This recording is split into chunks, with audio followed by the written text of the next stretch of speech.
Assalamualaikum warahmatullahi wabarakatuh. Selamat pagi anak-anak. Gimana kabarnya hari ini ya? Kali ini kita sudah sampai pada pembelajaran keempat ya anak-anak ya. Mari kita simak apa yang akan kita jelaskan hari ini ya. Tetap semangat untuk selalu semangat untuk mengejar cita-cita yang kita inginkan. Ya, kali ini kita sudah sampai pembelajaran 4. Di pembelajaran 4 ini ada gambarnya siapa ya anak-anak ya? Nah, ini. Jika cita-cita dapat disamakan dengan sebuah impian yang ingin diraih, apakah impian besarmu? Simaklah cerita tentang seorang yang bermimpi besar dan kerja kerasnya untuk mewujudkannya. Ya, pasti semua anak-anak sudah memikirkan impian, cita-cita, keinginan yang ingin diraih nanti. Ya, kita harus berusaha keras, kerja keras, disiplin waktu, ya. Mari kita pelajari, ya. Ada siapa ya? Di halaman 137. Ayo membaca. Mimpi seorang laskar pelangi. Andrea Hirata adalah seorang penulis novel Indonesia. Novelnya yang terkenal berjudul Laskar Pelangi. Karyanya tiba-tiba menjadi pembicaraan di mana-mana, terlebih di dunia sastra. Karya Andrea Hirata dianggap sangat mewakili kehidupan anak-anak di Indonesia. Apalagi novel ini diangkat dari kisah nyata sang penulis. Bermimpilah dalam hidup, jangan hidup dalam mimpi. Andrea Hirata, sang pemimpi. Nah, ini Andrea Hirata gambarnya ya. Sewaktu kecil, Andrea menimba ilmu di sebuah sekolah yang kondisi bangunannya sangat mengenaskan. Bahkan bangunan itu hampir roboh. Kondisi sekolah yang bernama SD Muhammadiyah tersebut memang cukup memprihatinkan. Sebagai anak dari pegawai rendahan PN perusahaan negara timah di Belitung, ia terpaksa bersekolah di sekolah yang bentuknya lebih mirip seperti atau sebagai kandang hewan ternak. Kendati harus menimba ilmu di bangunan yang tak nyaman, Andrea tetap memiliki motivasi yang besar untuk belajar. Di sekolah itu pula ia bertemu dengan sahabat-sahabatnya yang dijuluki dengan sebutan Laskar Pelangi. Di SD Muhammadiyah, Andrea bertemu dengan seorang guru bernama NA atau Nyi Ayu Muslimah.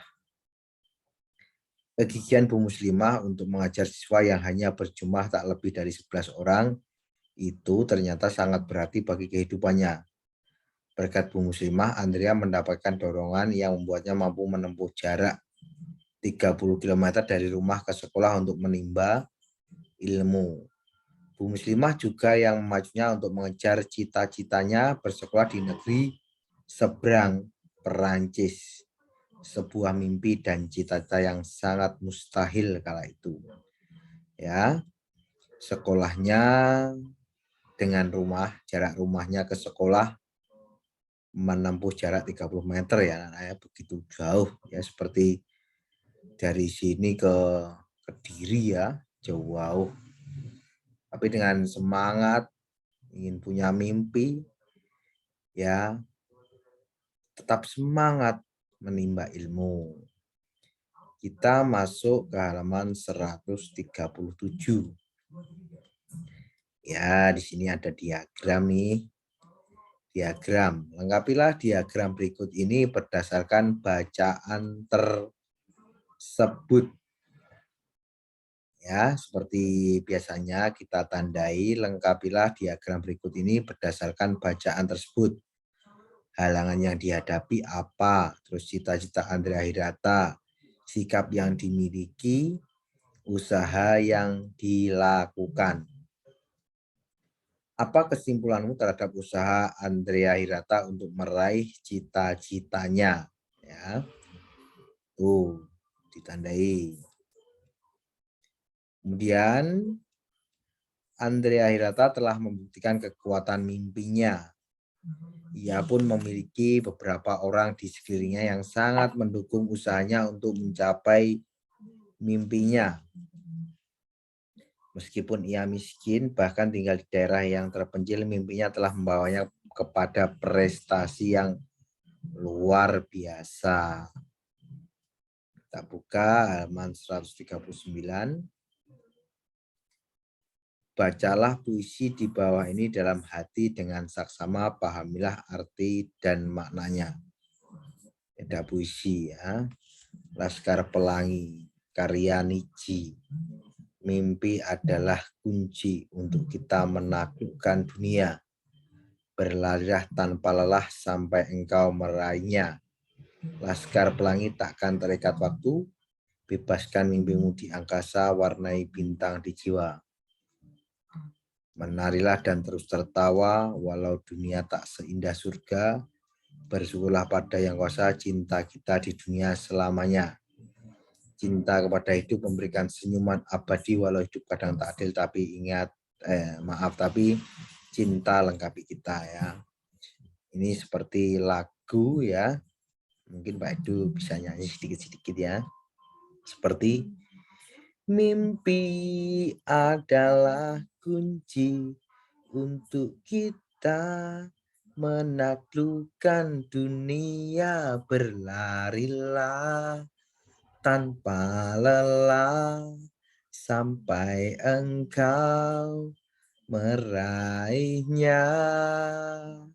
Laskar Pelangi takkan terikat waktu.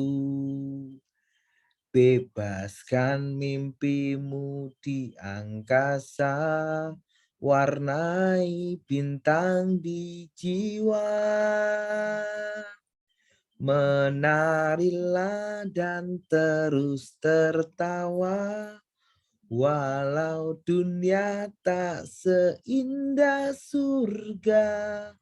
Bersyukurlah pada yang kuasa, cinta kita di dunia selamanya. Ya, Pak Edu sampai situ bisa menyanyi ya. Gimana suaranya anak-anak ya. Ini yang untuk cinta kepada hidup, memberikan senyum madi, tak ala hidup kadang tak adil, tapi cinta lengkapi kita ya. Tugasnya yang pertama, tuliskan makna puisi di atas dalam buku catatanmu. Seperti biasa kamu menuliskan makna puisinya. Kemudian kamu tulis ulang, kemudian ditandai dan meletakkan tanda jeda dan tekanan yang telah kamu pelajari sebelumnya. Diberi tanda centang ya. Tekanan mana yang perlu pembacanya ditekan. Terus kemudian baca kembali beberapa kali hingga kamu mantap dengan intonasi dan pemenggalannya. Hafalkan puisi tersebut termasuk kapan kamu berhenti dan memberikan tekanan sesuai tanda yang telah kamu buat. Bacakan puisi dengan percaya diri di depan kelas. Ini untuk puisi ini membacanya di apa ya? Di video ya. Tuh. Kemudian kita masuk di halaman 140. Andrea Hirata merupakan salah satu contoh pemuda masa kini yang gigih memperjuangkan mimpi dan cita-citanya. Kemiskinan keluarganya tidak menghalangnya mengejar mimpi hingga ke negeri orang. Ya. Ayah Andrea adalah pegawai di PN Timah Belitung, memang tidak dapat menyediakan banyak dana untuk sekolah Andrea. Belitung dahulu merupakan daerah penghasil timah andalan Indonesia. Timah adalah salah satu sumber daya alam tambang. Ya. Di bawah ini ada peta daerah persebaran sumber daya bahan tambang berikut. Ya. Misal di mana ya? Di Madura ada garam, terus di Tulungagung, ya. Tuh. Kamu bisa mencari referensi dari berbagai sumber. Bisa melihat internet, ya, peta persebaran sumber daya alam bahan tambang, ya. Terhadap berbagai barang tambang yang tersebar di wilayah Indonesia. Barang-barang tambang yang terdapat di wilayah Indonesia antara lain minyak bumi, batu bara, tembaga, besi, timah, kapur, yodium, asbes, marmer, dan belerang. Ya, kalau di mana ya, di Kalimantan itu kebanyakan batu bara ya. Kalau di mana?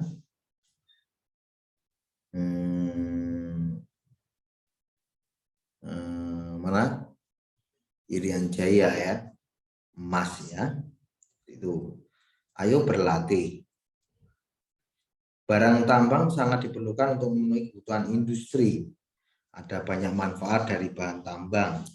Carilah informasi tentang manfaat sumber daya alam tambang dengan melengkapi tabel berikutnya 141.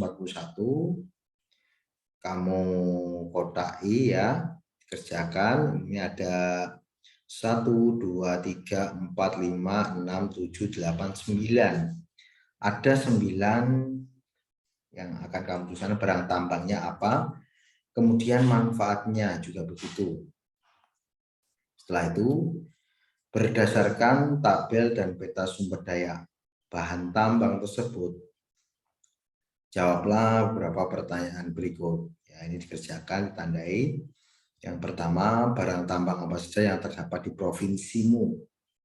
Kemudian nomor 2, barang tambang apa saja yang tidak dimiliki oleh daerah provinsimu. 3, digunakan untuk apa saja barang tambang yang ada di daerahmu ya. Tuh. Kemudian kita masuk di halaman 142.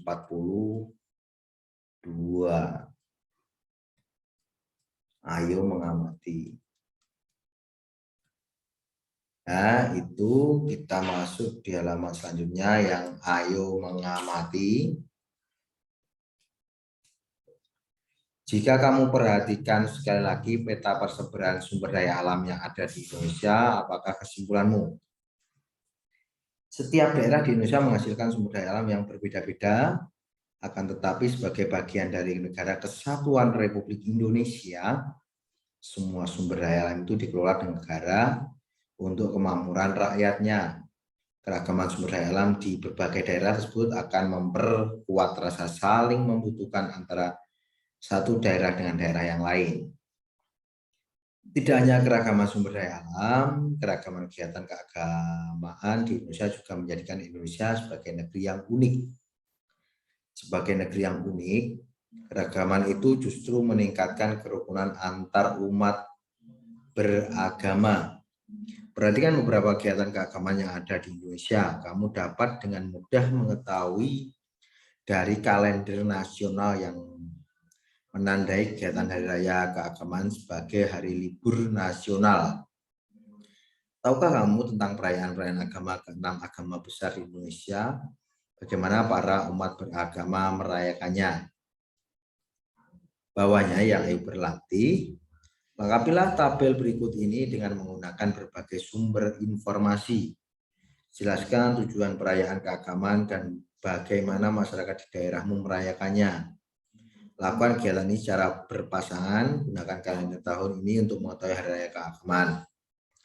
Berarti nanti kamu kerjakan, di rumah kamu siapkan kalender 2022, nama hari raya keagamaan, misalnya Idul Fitri, umat yang merayakan Islam, tujuan perayaannya apa, kemudian nama raya keagamaan Idul Adha, umat yang merayakan Islam, kemudian nama hari raya keagamaan Kristen, nama hari raya keagamaan Natal, umat yang merayakan Kristen, tujuan perayaannya apa, kemudian kenaikan Isa Al-Masih, umat yang merayakan Kristen, kemudian hari raya, nama hari raya Nyepi ya, dan Hindu juga Konghucu itu ya, kamu bisa melihat dari referensi, dari berbagai referensi kamu kerjakan ya, itu yang kotak-kotak itu.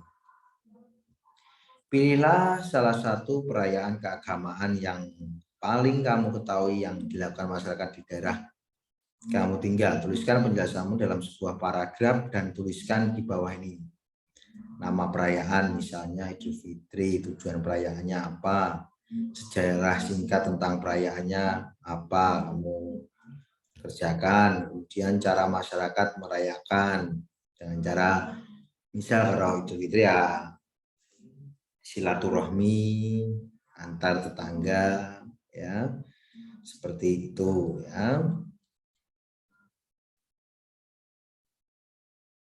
Kemudian yang ayo renungkan juga dikerjakan. Adakah kesamaan kisah antara kamu dan kisah Andrea Hirata dalam mencapai cita-citanya? Nilai-nilai apa saja yang diperlukan pada saat merayakan kegiatan keagamaanmu?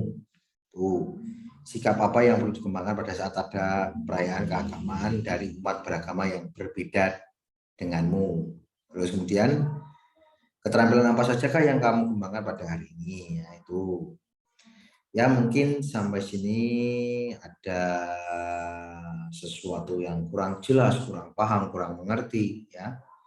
Bisa bertanya kepada Pak Edu. Sampai sini mungkin kita harus terus disiplin dan terus mengerjakan tugas dari Pak Edu. Nanti jika kamu tugasnya kosong, kamu nanti bisa mungkin peringkatnya menurun ya. Ayo kita berlomba-lomba dalam kebaikan, dalam kejujuran ya, dan lain sebagainya.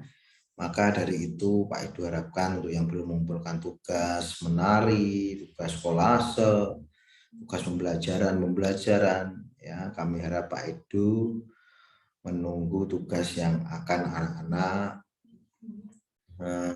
kirimkan atau dilihatkan kepada Pak Edu agar nilai-nilainya bisa bagus ya. Jangan lupa selalu mendoakan kedua orang tua ya, dan kita berdoa agar cita-cita dan keinginan kita bisa tercapai ya. Sampai sini mungkin ada pertanyaan, nanti bisa bertanya kepada Pak Edu ya. Akhirul kalam, wassalamualaikum warahmatullahi wabarakatuh.